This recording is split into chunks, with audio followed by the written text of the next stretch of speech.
नमस्कार, ABC channel में आपका स्वागत है। मैं हूं सचिन श्रीवास्तव और आप मेरे साथ देखेंगे आजमगढ़ से जुड़ी खबरें। आइए नजर डाल लेते हैं आज की खास खबरों पर। खबर के प्रायोजक हैं Gomti Gramin Nidhi limited. Coming soon 9th anniversary. 9 वर्षों की समृद्धि और विश्वास पर आपका आभार। अगस्त 2025 में हमसे जुड़िए और जश्न मनाइए। Sarvodaya public school Harbanshpur Azamgarh. Admission open for classes nursery to 9th and 11th। Kashi Gomti jewellers, a wing of Kashi Gomti group निकट भंबरनाथ मंदिर अयोध्या रोड आजमगढ़। सोने, चांदी और डायमंड की ज्वेलरी का विशाल संग्रह और लाइफस्टाइल फर्नीचर बेलना डी आजमगढ़। भगवान गणेश का दिन माने जाने वाले बुधवार से देश भर के साथ ही साथ जनपद में भी गणेश उत्सव शुरू हो गया है।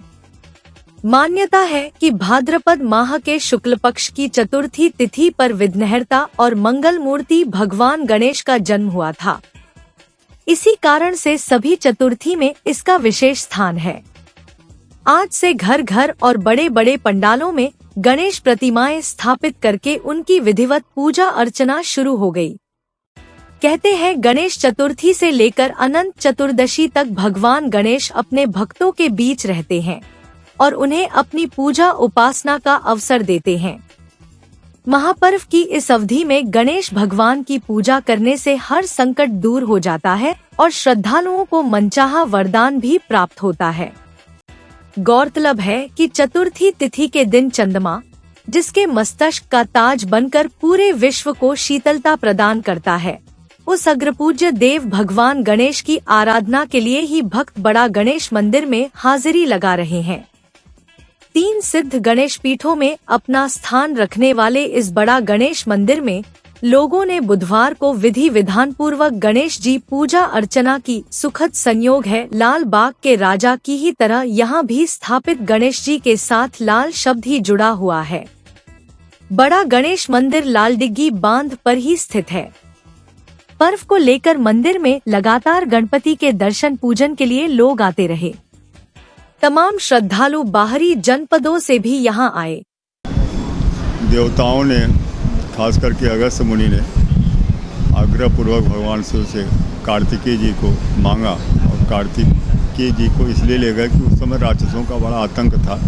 तो दक्षिणांचल में कार्तिकेय जी को लेकर भगवान चले तो माता पार्वती वात्सल्य प्रेम में ग्रसित हो गई और उन्होंने कहा भगवान से ये कहीं बालक था, आपने उसको भेज दिया, अब बताइए हम लोग कैसे रहेंगे। तो माता के 17,000 वर्षों की तपस्या के बाद भगवान गणपति ने पुत्र रूप में आना स्वीकार किया। तो उसी के नाते ये तीज का त्यौहार होता है जो माता को समर्पित रहता है।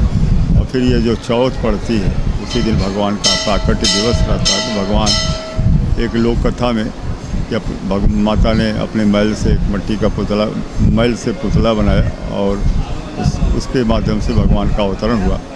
तो ये कहानी है। आज के दिन ही भगवान गणेश जी का जो प्राकट्य दिवस है।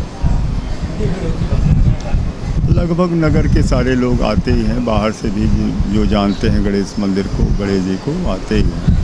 तो एकल प्रतिमा है गणेश जी की, प्राचीन विग्रह है, तो सभी लोग कम से कम दर्शन कर लें तो आते हैं। सुबह तड़के सुबह से लेकर के देर रात तक चलता है उत्सव। लोग आते हैं, दर्शन करते हैं, प्रसाद लेते हैं और तब घर को जाते हैं। आजमगढ़ जिले के देवगांव कोतवाली क्षेत्र के नगर पंचायत कटघर लालगंज के गोला बाजार स्थित बुढ़वा महादेव मंदिर पर मंगलवार की देर शाम गणेश पंडाल में तेज आवाज में डीजे बजाने को लेकर विवाद खड़ा हो गया, जिसके बाद लोगों ने पुलिस चौकी पर पहुंचे। वहीं पुलिस ने दावा किया कि मौके केवल तेज आवाज में डीजे बजाने को लेकर स्थानीय लोगों ने शिकायत की थी, जिसे सुलझा लिया गया है। तनाव जैसी कोई बात नहीं है। जानकारी के अनुसार आयोजक मंडल द्वारा बीते 3 वर्षों से लगातार गणेश प्रतिमा स्थापित की जाती रही है। इस बार भी गणेश चतुर्थी के अवसर पर पंडाल सजाया गया था। बताया गया कि प्रतिमा स्थापना से पूर्व ही स्थानीय लोगों ने तेज आवाज में डीजे न बजाने की बात कह दी। इसी बात को लेकर कहासुनी शुरू हुई और देखते ही देखते मौके पर लोग बड़ी संख्या में इकट्ठा हो गए। जिसके बाद पुलिस मौके पर पहुंची और दोनों पक्षों को शांत कराने के बाद चौकी लालगंज बुलाया, लेकिन चौकी परिसर में भी मामला शांत नहीं हुआ। स्थिति की गंभीरता को देखते हुए देवगांव कोतवाल को तत्काल मौके पर बुलाया गया। कोतवाल के हस्तक्षेप के बाद दोनों पक्षों में सहमति बनी और मामला शांत हो गया। पंचायत कटघर लालगंज के गोला बाजार स्थित बुढ़वा महादेव मंदिर पर गणेश चतुर्थी के अवसर पर मूर्ति स्थापना के लिए कुछ नवयुवक अपना प्रयास कर रहे थे, जिसको कुछ मोहल्ले के लोगों ने डीजे को लेकर और रास्ता ब्लॉक करने को लेकर तमाम समस्याओं को लेकर विरोध किया। मामला लालगंज पुलिस चौकी में आकर इसके बाद देवगांव कोतवाल मौके पर पहुँचे और मामले को शांत कराया तथा मूर्ति जहां स्थापित होती थी वहीं पर स्थापित होगी और डीजे आदि को लेकर वो जो नियम तय करेंगे वहां के लोग उस तरह से आगे कार्यक्रम चलाएंगे। वहीं एसपी सिटी मधुबन कुमार सिंह ने कहा कि सोशल मीडिया व मीडिया में चल रहा है कि देवगांव कोतवाली के लालगंज कस्बे में गणेश प्रतिमा के स्थापना को लेकर तनाव व लोगों ने चौकी का घेराव किया है, लेकिन वहां पर कोई तनाव नहीं है। गणेश प्रतिमा की स्थापना की जा चुकी है। वहां के स्थानीय लोगों ने पुलिस चौकी पर तेज आवाज में डीजे को बजाने को लेकर शिकायत की थी। इस संबंध में आयोजकों को बता दिया गया है। वहां कोई तनाव व समस्या नहीं है। मीडिया के विभिन्न प्लेटफॉर्म तथा न्यूज चैनल से यह तथ्य संज्ञान में आया है कि कस्बा लालगंज थाना देवगांव के अंतर्गत गणेश प्रतिमा को स्थापित किए जाने को लेकर तनाव है और लोग बागों ने चौकी का घेराव किया। इस संबंध में यह अवगत कराना है कि वहाँ पर इस तरह की कोई भी स्थिति नहीं है, वहाँ कोई तनाव नहीं है। गणेश प्रतिमा का स्थापना की जा चुकी है। मुख्य जो समस्या थी वो आसपास के लोगों के द्वारा तेज आवाज़ में डीजे को बजाए जाने के लेकर चौकी पर शिकायत की थी। आयोजकों को इस संबंध में समझा दिया गया है। मूर्ति की स्थापना वहाँ पर की जा चुकी है। किसी भी प्रकार की कोई समस्या अब वहाँ नहीं है। मंडलायुक्त विवेक की अध्यक्षता में बुधवार को उनके कार्यालय सभागार में मंडल स्तरीय गोवंश अनुश्रवण, मूल्यांकन एवं समीक्षा समिति की बैठक संपन्न हुई। बैठक को संबोधित करते हुए मंडलायुक्त ने कहा कि मंडल के जनपदों में विगत वर्षों में पशुपालन विशेष रूप से गोपालन में जो कमी आई है उसे पूरा करने के लिए तत्काल एक कार्य योजना बनाई जाए तथा क्रमवार लक्ष्य निर्धारित करते हुए गोवंश पालन की कमी को पूरा कराया जाए। इसके साथ ही उन्होंने विभागीय अधिकारियों को निर्देश दिया कि महिला स्वयं सहायता समूहों के द्वारा गोवंशों के पालन एवं संरक्षण पर शासन से पर्याप्त सहायता राशि प्राप्त होती है, इसलिए इस योजना का व्यापक प्रचार प्रसार कराया जाए तथा अधिक से अधिक महिला स्वयं सहायता समूहों के माध्यम से गोवंशों का संरक्षण एवं संवर्धन कराया जाए। मंडलायुक्त विवेक ने कहा कि कृषि में उत्पादकता बढ़ाने में गोवंश का सबसे महत्वपूर्ण योगदान होता है, इसलिए कृषकों को गो आधारित कृषि के प्रति जागरूक किया जाए। उन्होंने पशुपालन विभाग के अधिकारियों को अन्य विभागों के अधिकारियों से निरंतर संपर्क में रहने का निर्देश देते हुए कहा कि यदि कहीं कोई समस्या आती है तो उससे अवगत कराएं, ताकि उसका सम्यक निराकरण कराया जा सके। मंडलायुक्त ने निर्देश दिया कि गोवंशों के साथ ही अन्य पशुओं का टीकाकरण एवं उपचार समय से करना सुनिश्चित किया जाए। उन्होंने जनपद में भूसा भंडारण हेतु समय से टेंडर और खरीद नहीं किए जाने पर नाराजगी व्यक्त किया। बैठक को संबोधित करते हुए उत्तर प्रदेश गौ सेवा आयोग के अध्यक्ष श्याम बिहारी गुप्ता ने कहा कि मानव समाज में गोवंश की महत्ता को रेखांकित करते हुए कहा कि पर्यावरण को बचाने, ग्लोबल वार्मिंग से बचने, एक स्वस्थ समाज की संरचना आदि में गोवंशों का महत्वपूर्ण योगदान रहता है। उन्होंने कहा कि धरती को बचाना आज हमारा सबसे बड़ा कर्तव्य है और यह तभी संभव है जब हम रासायनिक खेती के बजाय गो आधारित कृषि को अपनाएं। उन्होंने पशुपालन, कृषि सहित अन्य विभागों को निर्देश दिया कि गो आधारित कृषि के लाभों से अवगत कराते हुए कृषकों को इसके लिए प्रेरित करें।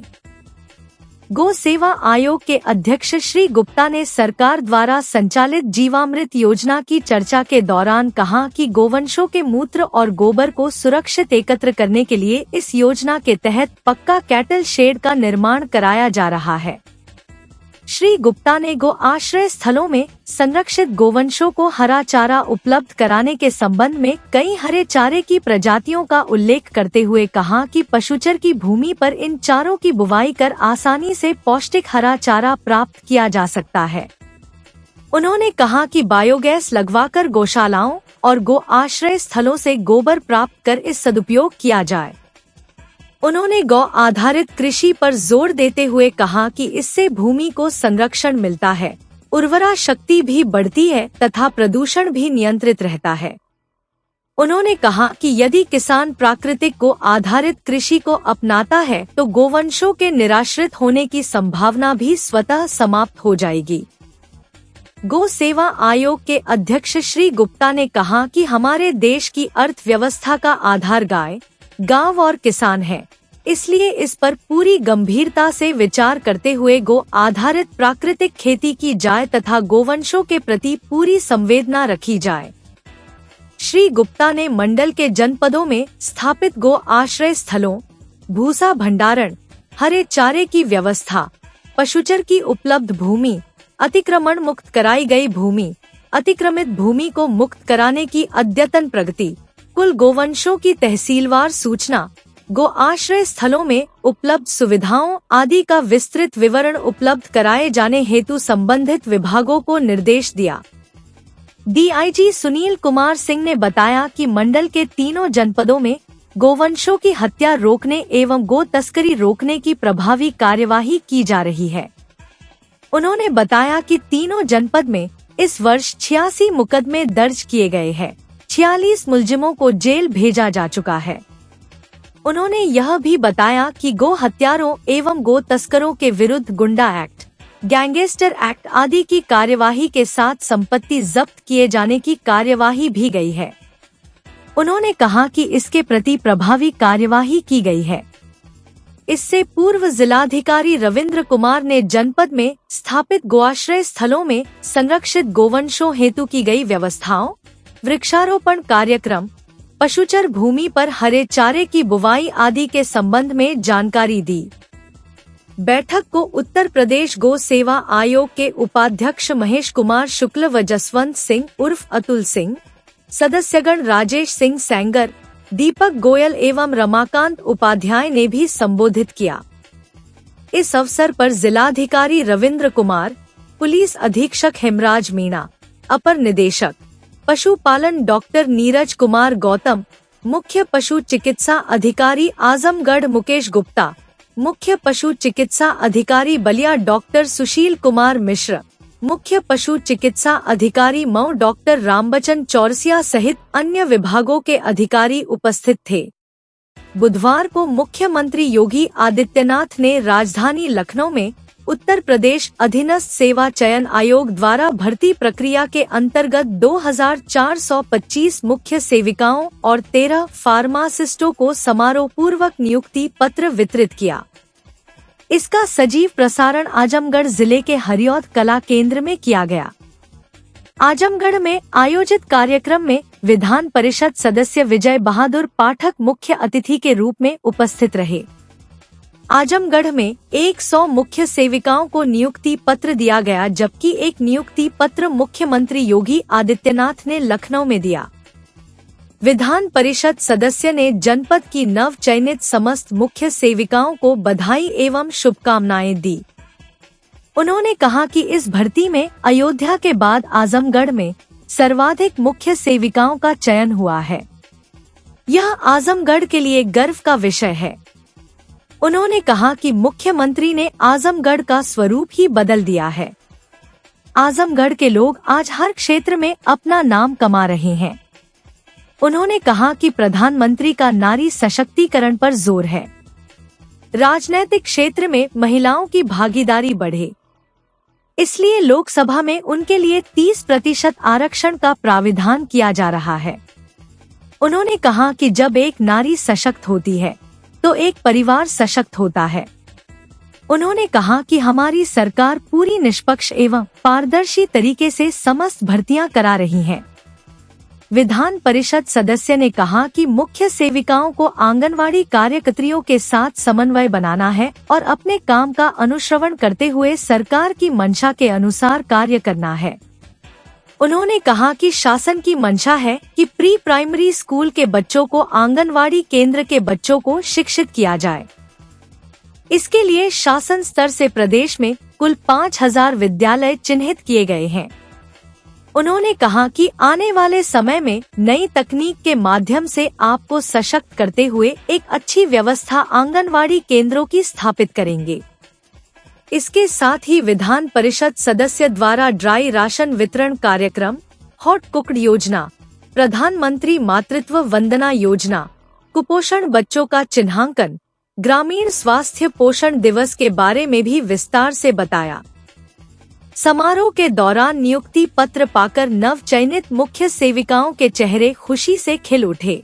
सेविकाओं के प्रमाण पत्र वितरण का माननीय मुख्यमंत्री जी की कृपा से यह सौभाग्य मुझे प्राप्त हुआ और निश्चित तौर पर आजमगढ़ का परसेप्शन बदल रहा है। उन बेटियों को, उन बहनों को बहुत बहुत धन्यवाद जिन्होंने इस पूरी परीक्षा में, प्रदेश स्तरीय परीक्षा में आजमगढ़ का नाम रोशन किया और प्रदेश के सभी जनपदों में अग्रणी प्रदेश बन करके आजमगढ़ उभरा है। सभी बहनों को, सभी बेटियों को बधाई और शुभकामना। या जो इन्हें नियुक्ति पत्र मिला है उस नियुक्ति पत्र का मान रखते हुए ये अपने शासकीय दायित्वों के साथ साथ जो अपने सामाजिक दायित्व हैं उनमें भी पूर्णता करें, ख्याति करें। उनको शुभकामना। रोजगार मिशन को लेकर सरकार हमेशा प्रयासरत है। कितने लोगों को रोजगार दिया? अभी आपने खुद मुख्यमंत्री जी को सुना और यहाँ भी जो बेटियाँ, जो बहनें नियुक्ति पत्र पाई हैं, आप उनसे अलग से उनकी बाइट ले सकते हैं कि बिना किसी भेदभाव के, बिना किसी पैरवी के अगर उन्हें नियुक्ति मिल रही है तो निश्चित तौर पर सरकार का जो मिशन है वो कामयाब हो रहा है। संबोधन में मुख्यमंत्री जी ने कहा आजमगढ़ की बात पहले की बात शिक्षा के अरे वही तो परसेप्शन बदला कि नहीं बदला है। अगर प्रदेश स्तरीय परीक्षा में इन बेटियों ने, इन बहनों ने आजमगढ़ का नाम रोशन किया तो ये परसेप्शन का बदलाव तो ही है और वही मुख्यमंत्री जी कह रहे हैं।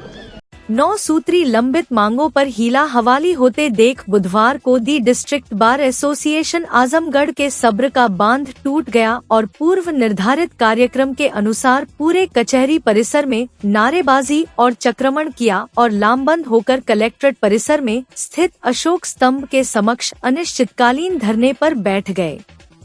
इस दौरान एसडीएम प्रियंका सिंह द्वारा वरिष्ठ अधिवक्ता के साथ दुर्व्यवहार किए जाने के मामले की भी भर्त्सना की गई। धरने को संबोधित करते हुए दी डिस्ट्रिक्ट बार एसोसिएशन आजमगढ़ के अध्यक्ष अरविंद कुमार पाठक ने कहा कि न्यायालयों में व्याप्त भ्रष्टाचार पर डीएम ने हमें कई बार आश्वासन दिया, लेकिन आज तक इस पर कोई भी गंभीरता नहीं दिखाई गई, जिससे बाध्य होकर हम सभी अधिवक्ता साथी अनिश्चितकाल के लिए धरना प्रदर्शन करने को बाध्य हुए हैं। अपनी मांगों का जिक्र करते हुए अध्यक्ष श्री पाठक ने बताया कि पत्रावलियों में समय से आदेश न आना, उच्च न्यायालय तथा सर्वोच्च न्यायालय के निर्देशों का पालन जनपद स्तरीय अधिकारियों द्वारा न किया जाना, आदेशों के विरुद्ध तजबिसानी स्वीकार न करना, धारा 27(3) का दावा न लेना, धारा 38, 24, 116, 30, 32 में समय से रिपोर्ट न आना, नियम 109 में समय से आख्या न आना, धारा 67 में राजस्व निरीक्षकों, लेखपालों द्वारा मनमानी आख्या प्रस्तुत करना, न्यायालयों में न्यायिक प्रक्रिया का पालन न होना, धारा 6(2) के प्रकाशन के बाद आदेशों का अनुपालन, बंदोबस्त, अधिकारी चकबंदी द्वारा न कराया जाना शामिल है। जब तक हमारी प्रमुख मांगों पर समुचित कार्यवाही नहीं होती है, तब तक हम अनिश्चितकालीन धरना प्रदर्शन करेंगे। इस दौरान सभी अधिवक्ताओं ने प्रशासन के विरुद्ध जमकर नारेबाजी की। बताते चले कि न्यायालयों में व्याप्त भ्रष्टाचार सहित 9 सूत्री मांगों को लेकर अधिवक्ताओं ने 2 माह पूर्व में जिलाधिकारी को पत्रक सौंपा था, जिस पर डीएम ने 2 माह का आश्वासन दिया था। 2 माह बीत जाने के बाद भी न्यायिक कार्यों में कोई भी अपेक्षित सुधार न होता देख अधिवक्ता जिला प्रशासन के खिलाफ लामबंद हो गए और अनिश्चितकालीन धरने पर बैठ गए। अध्यक्षता बार अध्यक्ष अरविंद कुमार पाठक व संचालन सहमंत्री भोलानाथ यादव ने किया। इस अवसर पर बड़ी संख्या में अधिवक्ता उपस्थित रहे।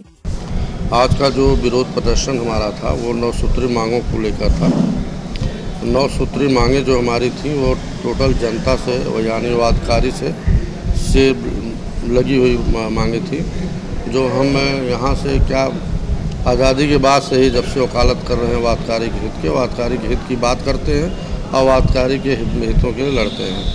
क्योंकि जो शासन प्रशासन की रवैया बनी हुई है और जो हमारे जिलाधिकारी महोदय और अन्य अधिकारी आ रहे हैं, जनता के प्रति बिल्कुल उनका झुकाव नहीं है और जो हमारे एमपी मिल रहे हैं उनका भी झुकाव नहीं है। तो भाई जाहिर सी बात है कि सारे लोग छोड़ दें, लेकिन हम अधिवक्ता कतई छोड़ नहीं सकते हैं। उनकी बात को हम आगे निश्चित रूप से बढ़ाएंगे और जितना हो सकेगा उनको हम न्याय दिलाने का काम करेंगे। मुख्य मांगे हमारी हैं वो 9 मांगे हमारी हैं। जैसे उसमें धारा 27(3) का दावा न लेना, धारा 38, 24, 116, 30, 32 में विलम्ब से आख्या मंगाना, नियम 109 में विलम्ब से आख्या मंगाना, फाइल का रखरखाव न रखना और सर्वोच्च न्यायालय उच्च न्यायालय के निर्देशों का जब हम बहस करते हैं वो आदेशों में अंकन न करना और पत्रावलियों में समय से आदेश न होना। सबसे बड़ा एजेंडा ये हमारा है। जैसे आज वो बहस सुने तो लगभग 1 महीने 1.5 महीने लगा देते हैं। जब भी पूछा जाता है कि सर इसमें आदेश नहीं आया तो कहीं न कहीं से वो पता लग जाता है, चाहे उनके क्लाइंट चाहे हमारे क्लाइंट, वादकारी ये बता देते हैं सर वो तो साहब ने फला से कह के मुझको बुलवाया था और इतने रुपए की डिमांड है। तो मेन चीज़ पैसों का डिमांड करके वादकारियों का वो एक तरह से यही मेन कारण है। नहीं तो हम लोग जब पहले वकालत में आए और अपने गुरु लोगों के साथ जब वकालत करते थे तो हम लोग देखते थे कि डेस्क पे ही जो अधिकारी, बहुत से ऐसे पदासीन अधिकारी मिले जो डेस्क पे ही आदेश कर देते थे और बता भी देते थे। अगर उस दिन वो किन्हीं कारणों से टाइम नहीं हो पाता था तो वो बता देते थे कि इसमें ये होना है, स्वीकार या न स्वीकार या खारिज जो भी है वो बता देते हैं। ये विरोध प्रदर्शन अभी तो अल्टीमेटम में 3 दिवसीय है और 29 तक है। फिर 30 को हम अगली अपनी रणनीति तय करेंगे और उस रणनीति में हमारे जो अधीनस्थ बार हैं, हमारे जो तहसील के हैं, 7 तहसीलें हैं, दीवानी है, सेंट्रल बार है, हम इन सभी को इकट्ठा करेंगे और एक बृहद रूप इसका देंगे। क्योंकि हमारे अध्यक्ष उत्तर प्रदेश गौ सेवा आयोग श्याम बिहारी गुप्ता ने सर्किट हाउस आजमगढ़ में आयोजित प्रेस वार्ता के दौरान बताया कि वर्तमान में प्रदेश की लगभग 7,717 गौशालाओं में 12,58,000 गोवंश संरक्षित हैं। इन गौशालाओं को प्रशिक्षण केंद्रों के रूप में विकसित कर प्राकृतिक कृषि, बायोगैस ऊर्जा एवं पंचगव्य उत्पादों को बढ़ावा दिया जाएगा, जिससे स्वयं सहायता समूहों को प्रशिक्षण और रोजगार मिल सके। उन्होंने कहा कि मंडल स्तरीय गो आधारित प्राकृतिक कृषि प्रशिक्षण कार्यक्रम आयोजित किए जाएंगे। उन्होंने कहा कि चारागाह भूमि को अवैध कब्जे से मुक्त कराकर उसे गोवंश के लिए चारा उत्पादन हेतु उपयोग में लाया जाएगा। अध्यक्ष ने कहा कि IGFRI झांसी के माध्यम से बहुवर्षीय और मौसमी चारे का उत्पादन और प्रशिक्षण प्रदान किया जाएगा। गौशालाओं में छायादार वृक्षों, बरगद, नीम, पीपल, सहजन आदि का वृक्षारोपण व्यापक रूप से किया जाएगा। उन्होंने कहा कि सीमावर्ती जनपदों में गो तस्करी रोकने हेतु ADG स्तर और जनपद स्तर पर ASP स्तर के अधिकारियों को नोडल अधिकारी नामित किया जाएगा। उन्होंने कहा कि समस्त संबंधित विभागों के समन्वय से गौशालाओं को स्वावलंबी बनाया जाएगा। हरे चारे की अनिवार्यता और वास्तविक गो गणना का पारदर्शी सत्यापन सुनिश्चित किया जाएगा। गोमूत्र एवं गोबर आधारित स्थानीय प्रसंस्करण इकाइयों की स्थापना, बायोगैस प्लांट का विस्तार तथा किसानों को गोपालन हेतु प्रेरित करने के अभियान को तेज किया जाएगा। मॉडल किसानों के नवाचारों को अपनाने हेतु स्थलीय यात्राएं कराई जाएगी, जिससे स्थानीय स्तर पर जैविक प्राकृतिक कृषि को बल मिले। पंचगव्य उत्पादों एवं जैविक प्राकृतिक खेती से जुड़े कार्यों में स्थानीय युवाओं, महिला स्वयं सहायता समूहों, जागरूक जनमानस की सहभागिता सुनिश्चित की जाएगी। अध्यक्ष ने कहा कि मनरेगा के तहत पक्का कैटल शेड, गोमूत्र टैंक का निर्माण कराया जाए, जिससे कि गोमूत्र का उपयोग कर गो आधारित प्राकृतिक खेती की जा सकती है एवं पंचगव्य उत्पादों का निर्माण किया जा सके। उन्होंने बताया कि मुख्यमंत्री निराश्रित एवं बेसहारा गोवंश सहभागिता योजना के तहत कृषक यदि निराश्रित गोवंश को लेता है तो उसे 50 रुपए प्रति गोवंश प्रति पशु की दर से मासिक 1500 रुपए सहायता अनुदान दिया जाएगा। अधिकतम एक लाभार्थी द्वारा 4 गोवंश लिए जा सकते हैं, जिससे लाभार्थी को 6000 रुपए मासिक सहायतार्थ अनुदान प्राप्त होगा। उन्होंने कहा कि वृहद गो संरक्षण केंद्र एवं अस्थायी गोआश्रय स्थल को संचालन स्वयं सेवी सहायता समूहों, एफपीओ, कृषक संगठन संस्थाओं, कृषक द्वारा शासनादेश में निहित व्यवस्था के अनुसार MOU के माध्यम से किया जा सकता है। प्रधानमंत्री द्वारा प्राकृतिक कृषि को अपनाने हेतु natural mission for natural farming प्रारंभ किया गया है, जिसमें विभिन्न क्लस्टर्स के माध्यम से प्राकृतिक खेती को बढ़ावा दिया जा रहा है, जिससे कि रसायन मुक्त विषमुक्त भोजन आम जनमानस को प्राप्त हो सके। उन्होंने बताया कि 25 करोड़ आबादी वाले उत्तर प्रदेश में लगभग 3 करोड़ कृषक परिवार हैं एवं गोवंश की संख्या लगभग 177.83 लाख है। प्रधानमंत्री तथा मुख्यमंत्री की अपेक्षा के अनुसार प्रत्येक कृषक परिवार के पास यदि एक गोवंश हो तो लगभग 1.10 करोड़ अतिरिक्त गोवंश की आवश्यकता होगी। इस प्रकार कृषक परिवार गोबर व गोमूत्र के माध्यम से प्राकृतिक कृषि की ओर अग्रसर हो सकेंगे एवं गोवंश निराश्रित भी नहीं होंगे। आयुर्वेद के ग्रंथों में वर्णित स्वदेशी गोवंश के दुग्ध दही के सदुपयोग चिकित्सकीय उपयोग के माध्यम से पंचगव्य आयुर्वेद को संपूर्ण देश में प्रसिद्धि मिल रही है। गोवंश के नस्ल सुधार एवं स्वदेशी नस्ल संवर्धन के कार्यक्रम अति आवश्यक है। अध्यक्ष ने कहा कि समस्त संबंधित विभागों के सहयोग से गौशालाओं को आत्मनिर्भर बनाना, ग्रामीण अर्थव्यवस्था को सशक्त करना, ग्राम आधारित सतत विकास मॉडल तैयार किए जाएंगे। उन्होंने कहा कि उत्तर प्रदेश गोसेवा आयोग संकल्पबद्ध है कि गोसेवा केवल दायित्व नहीं बल्कि सामाजिक जागरण का माध्यम बने। यह आंदोलन अब रुकने वाला नहीं है। यह हर गांव, हर किसान और हर युवा महिला स्वयं सहायता समूहों की साझेदारी से नई दिशा पाएगा। इस अवसर पर उपाध्यक्ष गौ सेवा आयोग जसवंत सिंह एवं महेश कुमार शुक्ला, गौ सेवा आयोग के सदस्यगण राजेश सिंह सेंगर, दीपक गोयल, रमाकांत उपाध्याय, एडी पशुपालन विभाग, मुख्य पशु चिकित्साधिकारी डॉक्टर मुकेश कुमार सहित अन्य संबंधित उपस्थित रहे। पूज्य योगी आदित्यनाथ जी की सरकार में जब 2017 में सरकार बनी, सरकार बनते ही पहले दिन हमारे प्रदेश के यशस्वी मुख्यमंत्री पूज्य योगी आदित्यनाथ जी ने किसानों का 36,000 करोड़ रुपए कर्ज माफ किया और जितना भी छुट्टा गोवंश था उसके संरक्षण संवर्धन के लिए संकल्प पहले ही दिन व्यक्त किया और सारे कत्लखानों को उत्तर प्रदेश में बंद किया। जितना भी गौवंश की तस्करी होती थी, गौवंश का पलायन होता था, उसको रोकते हुए और आज उत्तर प्रदेश में लगभग 7,717 स्थानों पर गौवंश के संरक्षण संवर्धन का कार्य किया जा रहा है। अब ये 1999 में गौ सेवा आयोग का गठन हुआ था, लेकिन पूज्य योगी जी का जो विजन था पहले दिन से बहुत क्लियर विजन था कि यदि हम उत्तर प्रदेश की 25 करोड़ जनता को हम जहर मुक्त भोजन देना चाहते हैं, इनकी गरीबी दूर करना चाहते हैं, बीमारी बेरोजगारी दूर करना चाहते हैं, तो हमारे देश में सबसे बड़ी कोई समृद्धि का उपाय है वो है हमारा गाय, गांव, किसान और खेती। इन चारों की समृद्धि के लिए उन्होंने कार्यक्रम प्रारंभ किए और आज हम लोगों को निर्देश दिए गए हैं। हम लोगों का आयोग का जब हम लोगों को दायित्व मिला तो लगभग 11 महीने हो रहे हैं। हम लोगों को निर्देश दिए पूज्य योगी आदित्यनाथ जी ने और हमारे माननीय पशुपालन मंत्री जी ने, जो हम लोगों की बैठक करके बताया कि अब गौशालाओं को आत्मनिर्भर बनाना है। इसमें हम लोगों ने जो सूत्र आपस में बैठ के तय किए हैं, पहला विषय है वो हरे चारे का उत्पादन।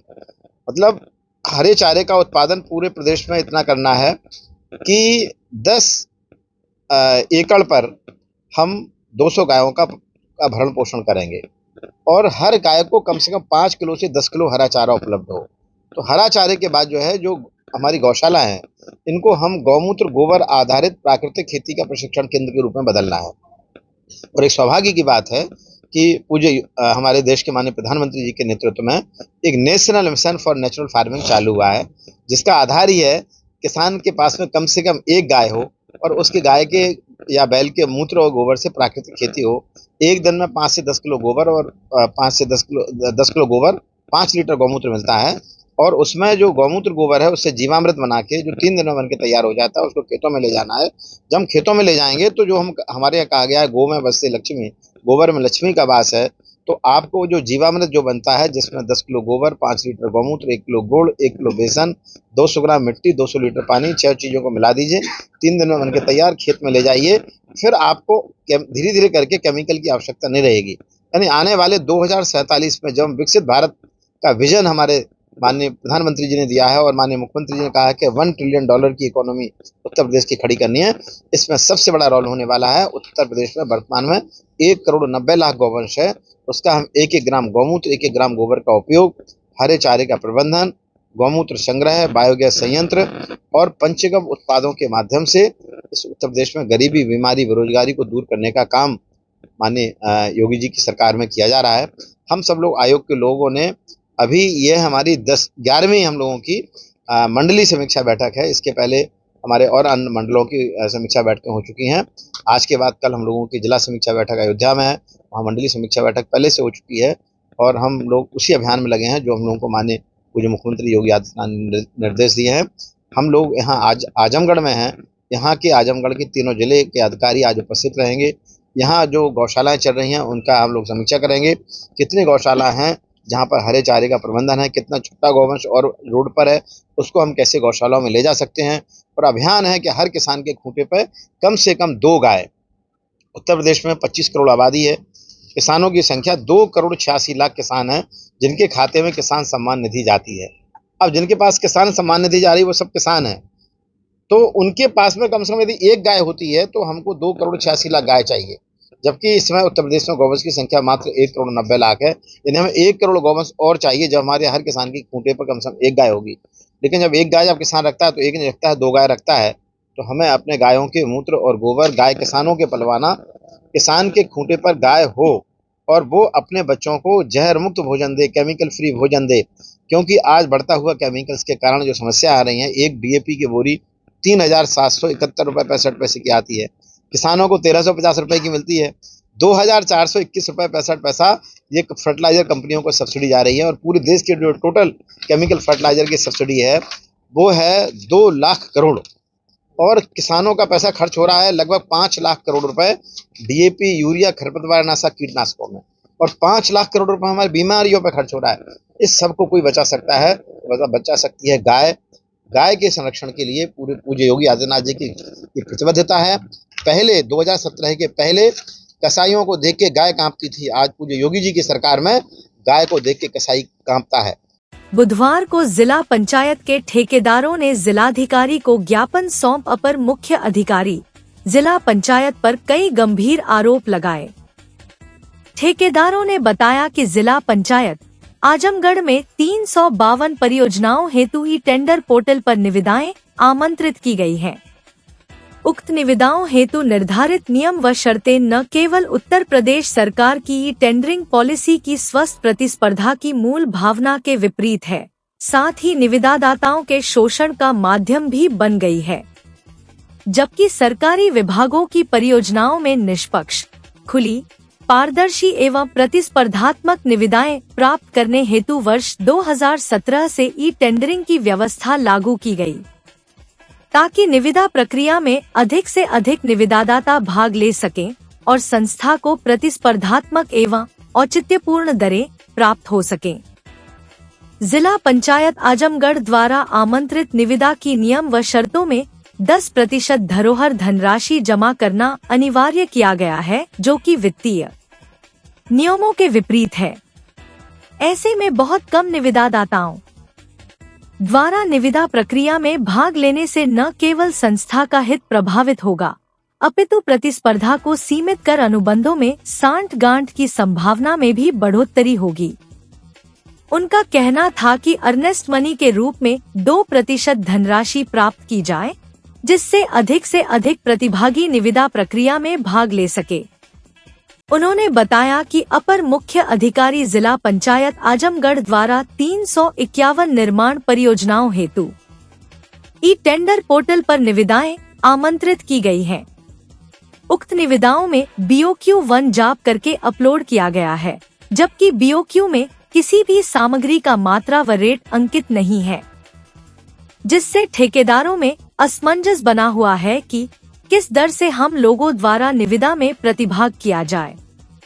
उन्होंने आरोप लगाया कि अपर मुख्य अधिकारी जिला पंचायत आजमगढ़ द्वारा निविदा को मैनेज करने के लिए नियम का उल्लंघन किया गया है।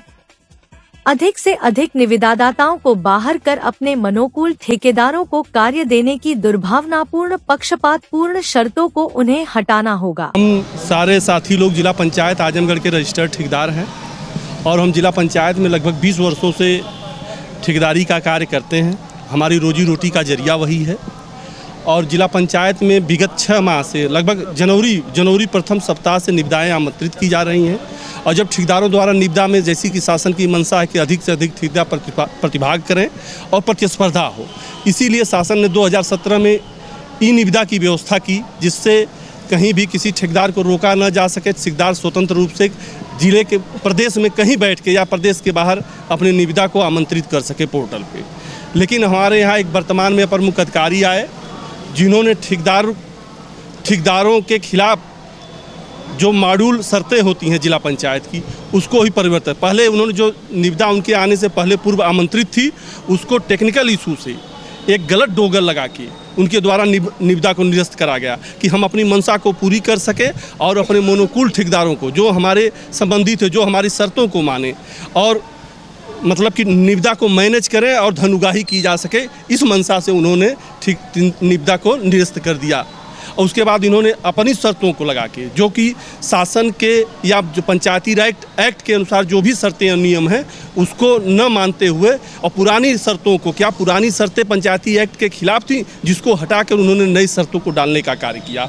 और उसके साथ साथ जबकि पूरे प्रदेश में, जबकि पंचायती राज एक्ट में यह व्यवस्था है कि निविदा के समय 2% धरोहर धनराशि जमा की जाए, लेकिन इनको द्वारा 10% धरोहर धनराशि के प्रावधान कर दिया गया। और पहले DD और FDR ठेकेदार निविदा के समय आमंत्रित करता। हम सारे ठेकेदारों के पास NSC है, क्या करें, हम NSC आज के डेट में तोड़ डालें? NSC तोड़ेंगे तो हमारा नुकसान होगा। खुद ही हम 8 महीने से टेंडर में प्रतिभाग करके नुकसान झेल रहे हैं। तो इनके द्वारा यह व्यवस्था बनाई गई कि हम जिला निधि के खाते में पैसा डालें, अपनी धरोहर धनराशि डालें, जिसके बाद यह शाम को बैंक से स्टेटमेंट मंगावें और ठेकेदारों पर अनावश्यक दबाव बनावें कि आप द्वारा क्यों निविदा डाला गया है, जबकि निविदा की जो मंशा है कि निविदा में गोपनीयता बनी रहे, वह सारी भंग हो रही है इनके नियम और शर्तों के अनुसार। और सबसे बड़ी बात, अब जिन्होंने जब निविदा को आमंत्रित किया तो बिंदु नंबर 3 को परिवर्तित करते हुए इन्होंने फिर उसको परिवर्तित करके पोर्टल पे डाला है।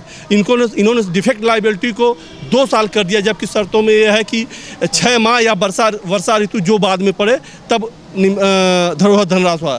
और तो और जब जो साइडें हम लोगों की पूरी हो चुकी हैं, अवर अभियंता द्वारा मौके पे देख के कार्य कराया गया है, अभियंता द्वारा MB को हस्ताक्षरित कर दिया गया है, उसके बाद अपर मुख्य अधिकारी द्वारा भी अगर प्रमाणित किया गया है, उस फाइलों को रोकवा के और ठेकेदारों का शोषण करने का काम किया जा रहा है। इतने दिन से निविदा निरस्त होने के कारण हम सारे ठेकेदार 2-2, 2.5 लाख रुपए का एक ठेकेदार का नुकसान हुआ। हम चाह रहे थे कि हमारी धरोहर धनराशि समय से मिल जाए, सबके पास खर्चे हैं, अपना हम तोड़ के अपना खर्चा करें FDR वगैरह, लेकिन इनके द्वारा हमारी फाइलों को 2-2 महीने से रोक के रखा गया है।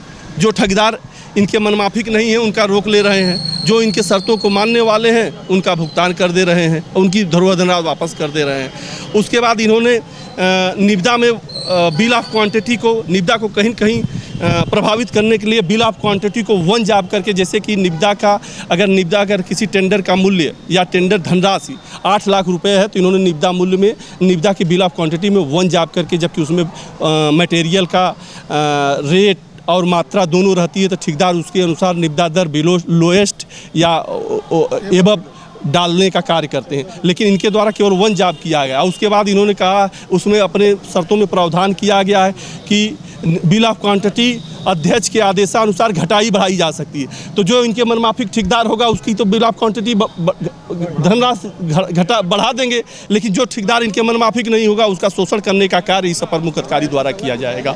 और यह अपर मुख्य अधिकारी पूरे तौर से विभाग में तानाशाही कर रहा है और ठेकेदारों का शोषण कर रहा है। कहा है कि कार्रवाई की जाएगी। उन्होंने सीडीओ साहब को हाँ, और सीडीओ साहब ने शायद टीम गठित भी कर दिया।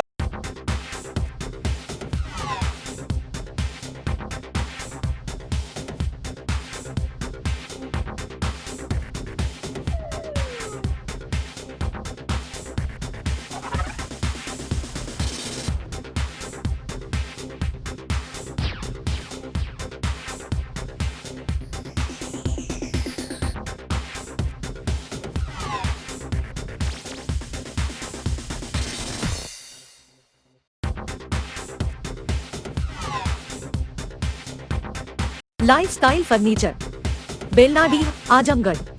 सभी प्रकार के फर्नीचर एवं इलेक्ट्रॉनिक सामानों की भरपूर रेंज उपलब्ध। हमारे यहाँ EMI की सुविधा 0% ब्याज पर उपलब्ध। इलेक्ट्रॉनिक सामानों में LED TV, refrigerator, washing machine, air conditioner, air cooler, deep freezer, water cooler, mixer juicer, iron, fan, induction, battery, inverter, electric geyser, gas geyser, आटा चक्की इत्यादि। फर्नीचर के सामानों में बेड, गद्दा, सिंगारदान, अलमीरा, sofa, table, chair, rack, stool, संदीली, सीढ़ी, डाइनिंग टेबल, झूला आदि। शादी विवाह की हो तैयारी या ऑफिस और घर के लिए सामानों की करनी हो खरीदारी, पहुँचिए lifestyle furniture, Belnadih, Azamgarh. Kashi Gomti jewellers, a wing of Kashi Gomti group, निकट भंवरनाथ मंदिर, अयोध्या रोड, आजमगढ़।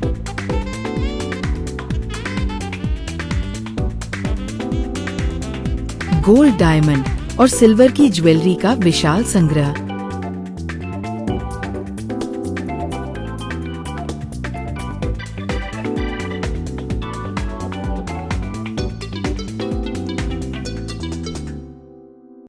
शादी के गहनों का संपूर्ण पैकेज मात्र 1,51,000 रुपए में। शुद्धता की 100% गारंटी। खूबसूरत लम्हों को बनाएं और यादगार। पहुँचे काशी गोमती ज्वेलर्स, निकट भंवरनाथ मंदिर, अयोध्या रोड, आजमगढ़।